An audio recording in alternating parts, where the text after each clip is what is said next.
Good morning, everyone. How are you today? Are you ready for our Tuesday story time?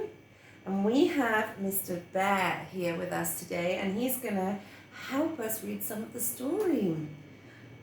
Are you ready, Mr. Bear? Are you ready? Okay, let's start our story time. Today we have a story called Lumberjack Mac. I will show you them. So, Lumberjack Mac. What do we see on the front of our page?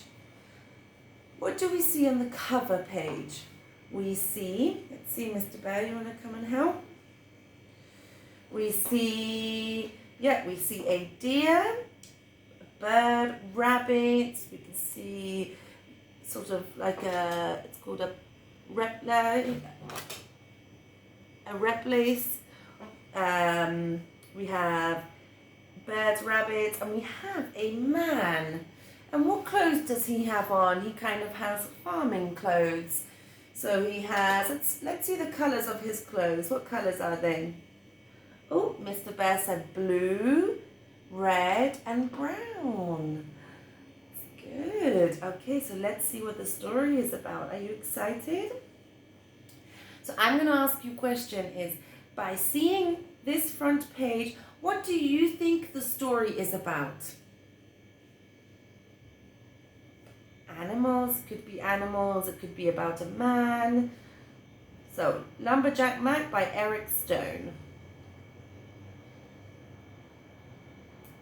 Scroll down. Here we go.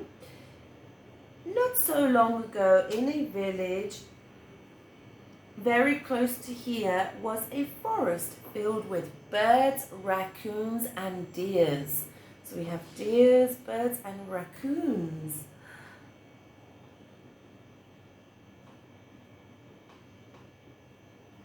Now, the hero of our story is Lumberjack Mac. Can we see Lumberjack Mac, Mr. Bear? A burly woodsman who piles firewood for the stack. So he gets wood and puts it to make fire. Have you ever seen that happen?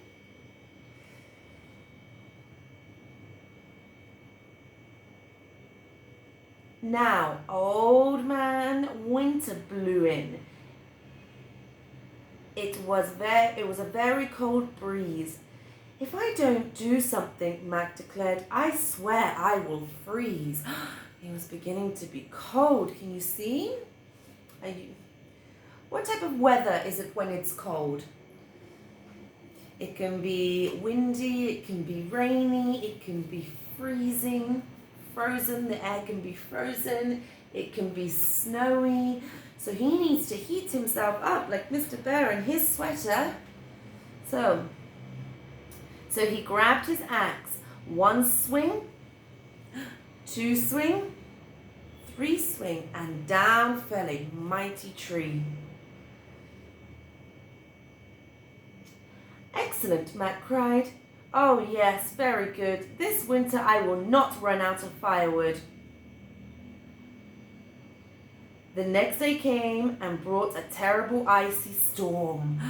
So cold, but Mac stayed in bed all snuggled and warm. The wind was fierce. It blew in his roof and huffed down his door. I don't have enough wood to stay like this. I'll have to go and get some more. Has to go and get some more wood.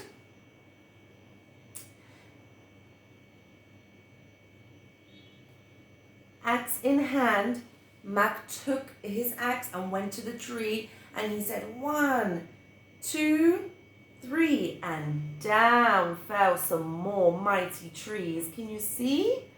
All the trees are falling down because Mr. Lumberjack Mac wants his mighty wood.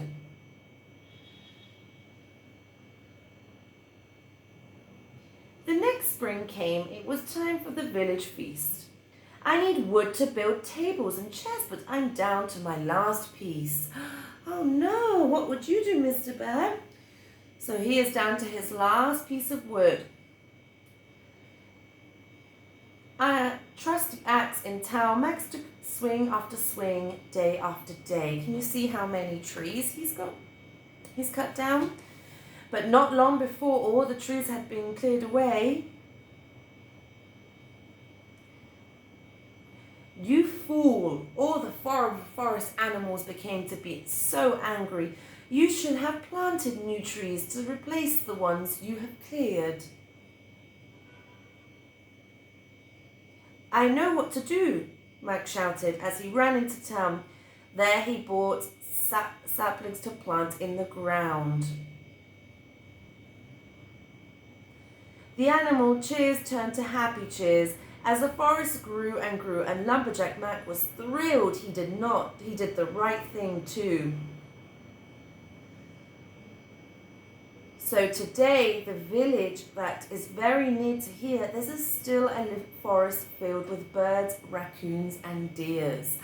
So, yes, Mr. Lumberjack Mac made a great decision because he took down the trees and then gave new ones so the animals can live there. I know what you're thinking. Yes, Max still uses firewood by the stag, but now he plants new trees so the forest always grows back. The end. So, did you like the story? What do you think was so good about Mr. Lumberjack Mac? Oh yes, Mr. Bear. He's so good that he planted some trees back again, so animals and deers and raccoons can live there. Well, I would like you to tell me when you've been on a forest and what animals you've seen, or maybe what insects you have seen. Okay, well, thank you so much for listening. I hope to see you soon. Bye.